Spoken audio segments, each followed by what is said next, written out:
والعاقبة للمتقين والصلاة والسلام على سيد الأنبياء والمرسلين محمد وعلى آله وأصحابه أجمعين إلى يوم الدين أما بعد. اسٹیج پر رونق افروز حضرات علماء کرام،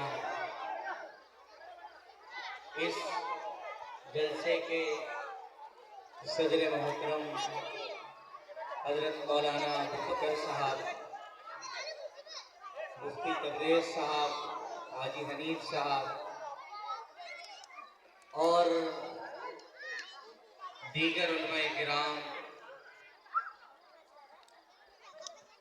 اس محلے کے باشندگان اور پردے میں بیٹھ کر سننے والی ہماری مائیں اور بہنیں،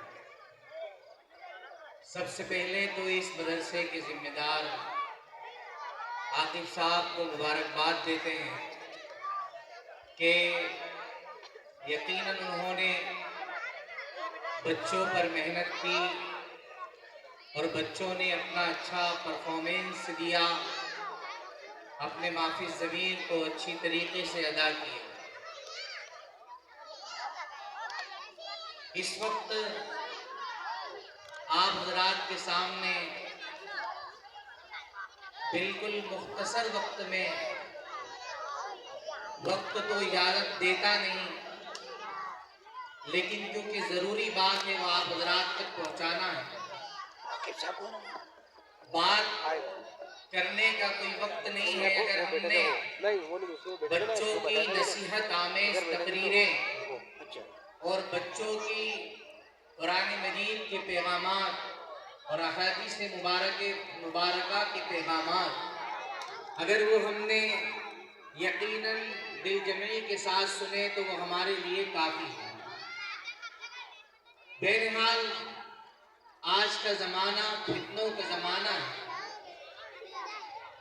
حضرت نبی مکرم جناب محمد رسول اللہ صلی اللہ علیہ وسلم نے یہ بات ارشاد فرمائی تھی کہ بادروا بالاعمال فتنا كقطع الليل المظلم يصبح الرجل فيها مؤمنا ويمسي كافرا ويمسي مؤمنا ويصبح كافرا يبيع دينه بعرض من الدنيا. ایسا لگتا ہے اور ایسا محسوس ہوتا ہے کہ رسالت مآب صلی اللہ علیہ وسلم نے اسی زمانے کے بارے میں یہ بات بتلائی تھی کہ اس دور کے آنے سے پہلے، ان فتنوں کے آنے سے پہلے اعمال کر لو جو انتہائی تاریک ہوں گے، انتہائی تاریک رات کی پرت کی طرح ہوں گے کہ صبح میں آدمی مومن، شام میں کافر، شام میں مومن، صبح میں کافر. دنیاوی منفعت کے لیے، فارغ ہو گئی مدرسے کا آخری دن ہے. کیا بات کر رہے ہیں ایسا وہ اپنے دین و ایمان وہ یہ کو چشمہ بیچ لی. دیتے ہیں. اچھا آج آپ دیکھیں بیان اچھا کیا اس نے. یہ وہی زمانہ ہے جہاں آپ نے دیکھا ہوگا بڑی بڑی سیاسی شخصیات وہ دنیاوی منفعت کے لیے، معمولی سی کرسی اور عہدے کے لیے وہ اپنا دین و ایمان سب کچھ بیچ دیتے ہیں. وہ پوجا اور پرارتھنا کرتے ہیں، غیر اللہ کے سامنے جھکتے ہیں. بڑے بڑے یہ آئے گا تیرا چائے پینا. ہاں وہ دنیاوی غرض کے لیے وہ اپنے دین و ایمان کو بیچ دیتے ہیں. چائے پینا آ کے تیرے آج کا زمانہ چائے پلائے گی. ایسا زمانہ ہے جس میں اسلام کو اتنا بدنام کر دیا گیا. Electronic media, print media, media, social media جو دہائیوں سے اسلام کے خلاف پروپیگنڈا کیا گیا، آج یہی وہ زمانہ ہے. آپ دیکھیں کہ جب ہمارا یہاں پڑھنے والا، جب وہ کسی کالج کا یا اسکول کا یا یونیورسٹی کا جب کوئی بچہ کتنے کلاس پڑھ رہی؟ گیروں کی اکثریت ہوتی ہے تو وہ اپنے آپ کو مسلمان ظاہر کرنے میں محسوس کرتا ہے. اور یہ وہاں کے لوگوں کو کہتا ہے کہ میں کوئی پکا دھارمک انسان نہیں ہوں، بلکہ میں نسل سے اور دھرم سے مسلمان ہوں. میں کوئی پکا دھارمک انسان نہیں ہوں. کیا وجہ اس کی بنی کہ اس کے عقیدے کی صحیح تربیت نہیں ہوئی، اس کے ایمان پر صحیح تربیت نہیں کی گئی. وہ اپنے آپ کو مسلمان ظاہر کرنے میں عار محسوس کرنے لگا. یہ سب اس وجہ سے ہوا کہ اس کے عقیدے کی پختہ تعلیم نہیں کی گئی, ایمان اور اسلام کو اس کے دل میں نہیں بٹھایا گیا. یہ مکتب کیا ہے؟ یہ مکتب ہم سمجھتے ہیں, اس کو سرسری لیتے ہیں کہ یہاں بچے کو قرآن پڑھا دیا جاتا ہے, بچے کو حدیث پڑھا دی جاتی ہے, اور بچے کو ناظرہ یعنی پڑھا دیا جاتا ہے, بڑے کا چھوٹ بہت کھاتا ہے بڑے کا. بھی اچھا ماشاء اللہ. لیکن یہ تو ہے ہی, لیکن مکتب کا سب سے, مدرسے کا سب سے بنیادی اب حجو برکن ہے نا انشاءاللہ, بچوں کی صحیح تربیت کی جائے, اور انشاءاللہ صحیح تربیت کی جائے. میرے دادا میرے دوست تھے یعقوب بابا, گھر میں بھی پڑھاتے, تعلق میں آتے تھے. لا الہ الا میرے اللہ دادا ان کے دوست تھے جو رسول اللہ صلی اللہ علیہ وسلم, یہ ہم نے پڑھا دیا. میں تعلق میں تھا نا ناظم, معنی کیا ہاں ہے؟ ہاں, تو اس دور بغیر میں چائے پی کا اب آنے ہمیں دیتے بچوں تھے, کو بس ہنسی مذاق اس کا معنی سمجھانے کی ضرورت ہے, اس کا مطلب بچوں کی زبان میں سمجھانے کی ضرورت ہے. یہ بتلانا ان کو ہے کہ اللہ کی عبادت کی جائے گی, اللہ کے علاوہ نہ کسی پیر کی عبادت کی جائے گی, نہ کسی بابا کی عبادت کی جائے گی, نہ کسی درخت کی عبادت کی جائے گی, نہ کسی پیڑ کی عبادت کی جائے گی, نہ کسی درخت کی عبادت کی جائے گی, صرف اللہ کی عبادت کی جائے گی. اس لیے کہ جب ہمارے بچوں کو اسکولوں کے اندر سوریہ نمسکار پڑھایا جائے تو وہ کبھی بھی اس بات پر راضی نہیں ہو, وہ کرنے کی بنیاد پر یہ کہے کہ ہرگز نہیں, یہ نہیں ہو سکتا, تم ہمیں اسکول سے نکال دو, کیا نام آپ کا؟ تم ہمیں کالج سے نکال دو, تبریز نام لکھا ہے, سے نکال دو, اور وہ کیا نام بتایا تھا؟ عاقب کون ہے؟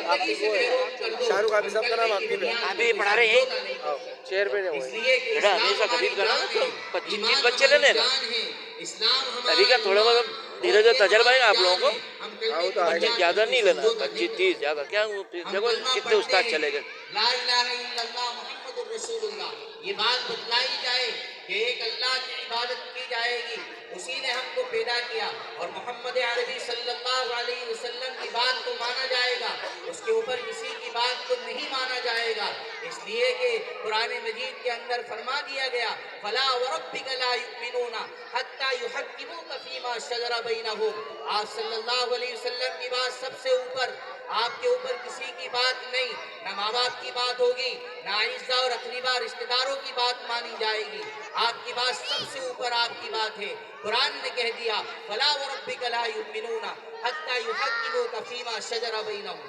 آپ دیکھو جب بچے مکتب میں نہیں آتے اور ان کے ایمان پر, ان کے عقیدے پر صحیح محنت نہیں ہوتی, تو یہ جب بچے پڑھتے ہیں تو پھر دیگر قوموں کی طرح یہ اسلام کے اندر نقص نکالتے ہیں. آپ نے دیکھا ہوگا بڑے بڑے مسلمان ہیں لیکن مکتب میں ان کی صحیح تربیت نہیں ہوئی, ان کے ایمان پر صحیح تربیت نہیں ہوئی, تو پھر یہی مسلمان بڑے ہو کر کہتے ہیں کہ اسلام میں ریفارم کی ضرورت ہے, نظام طلاق میں, نظام نکاح میں ترمیم کی ضرورت ہے, سنشودھن کی ضرورت ہے, امینڈمنٹ کی ضرورت ہے. یہ ایک مسلمان کی رائے. وجہ کیا بنی؟ ہم نے اپنے بچوں کے ایمان کی, اس کے عقیدے کی صحیح تربیت نہیں کی. آخری بات کہہ کر میں اپنی بات کو ختم کرتا ہوں. اس وقت باطل کی طرف سے ہم پر 3 حملے ہو رہے ہیں. ایک, ہم کو ذہنی طور پر ٹارچر کیا گیا, مینٹلی ٹارچر کیا گیا. دوسرا, جسمانی طور پر فزیکلی ہم کو ٹارچر کیا گیا. اور تیسرا, روحانی اور ایمانی طور پر حملہ ہو رہا. سب سے پہلے ذہنی طور پر ہم کو جو پریشان کیا گیا, ہم کو جو کمزور کیا گیا, وہ یہ کہ آئے دن ایسی ویڈیو بنا کر جس میں مسلمانوں کی ماب لنچنگ ہوتی ہے, جس میں مسلمانوں کو مارا جاتا ہے, وہ ویڈیو بنا کر مسلمانوں کو کمزور کیا جاتا ہے. دوسری بات, مسلمانوں کے محلے کے اندر, مسلمانوں کے علاقوں کے اندر نشاور چیزیں دے کر مسلمانوں کو اندر سے کھوکھلا کرنے کی سازشیں کی جا رہی ہیں. تیسرا, مسلمانوں کے ایمان پر, ان کے اسلام پر ڈاکہ ڈالا جا رہا ہے. پہلا حل یہ ہے کہ ہم ان چیزوں سے متاثر نہ ہو. کبھی بھی اسلام مغلوب نہیں ہوا, اسلام ہمیشہ غالب رہا ہے, مسلمان ہمیشہ غالب رہے ہیں. ہمیں چاہیے کہ ہم اسلام کو, ایمان کو اپنے اندر بٹھا لیں, اسلام کو ہمارے سینوں کے اندر راسخ کر لیں, اپنے بچوں کو اسلام کے بارے میں بتائے. روزانہ کسی ایک نبی کا قصہ, کسی ایک صحابی کا قصہ, کسی ایک تابعی کا قصہ اپنے بچوں کو بتائے, اور اپنے بچوں کو جو ہے دین کی ایمان کی کوشش کرنے کی توفیق عطا فرمائیں. میں اپنی بات کو ختم کرتا ہوں. وآخر دعوانا الحمدللہ رب العالمین. جزاک اللہ خیر و احسن الجزا. اللہ مفتی صاحب کو خوب جزائے خیر دے کہ مفتی صاحب نے ہماری آمد